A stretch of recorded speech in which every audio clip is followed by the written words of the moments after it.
Bonjour et bienvenue dans cette nouvelle vidéo de Dromeil Économie. Aujourd'hui, nous allons parler du revenu minimum universel. Le revenu minimum universel fait actuellement l'objet d'un grand débat entre les économistes.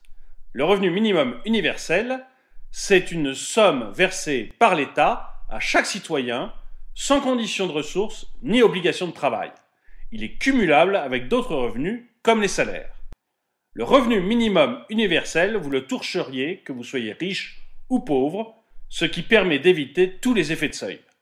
En effet, aujourd'hui, de nombreuses personnes sont incitées à moins travailler ou à ne pas travailler du tout, car le fait d'avoir un salaire plus élevé ou tout simplement d'avoir un salaire leur retire des aides sociales et ils perdent alors tout le bénéfice de leur travail. L'idée du revenu minimum universel est donc alléchante, mais elle comporte plusieurs questions. Comment financer ce revenu? Combien doit-on donner? Doit-on le distribuer à tous ou le réserver aux majeurs? Doit-on profiter de ce revenu pour supprimer le salaire minimum? Ne risque-t-on pas de voir une partie de la population arrêter de travailler pour vivre uniquement de ce revenu? Premièrement, comment financer ce revenu?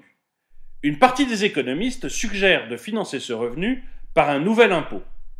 Mais dans un État où le taux d'imposition global est l'un des plus forts d'Europe et où cet impôt engendre déjà des problèmes de délocalisation et d'évasion fiscale, ça semble irréaliste. Le constat que nous pouvons faire, c'est que l'État-providence dans lequel nous vivons est en déficit chronique, qu'il est assez inefficace dans sa lutte contre la pauvreté et qu'il est à bout de souffle. L'idée serait donc de substituer le versement de toute prestation sociale par le revenu minimum universel.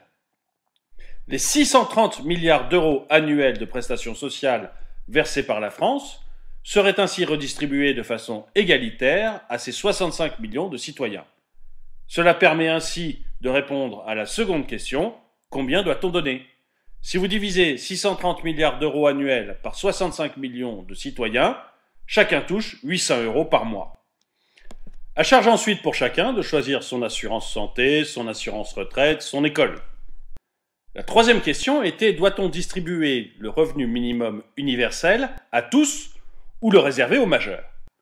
Si l'on part sur l'idée de distribuer les 630 milliards d'euros annuels de prestations sociales de façon égalitaire aux 65 millions de citoyens français, les mineurs peuvent toucher 800 euros comme les majeurs.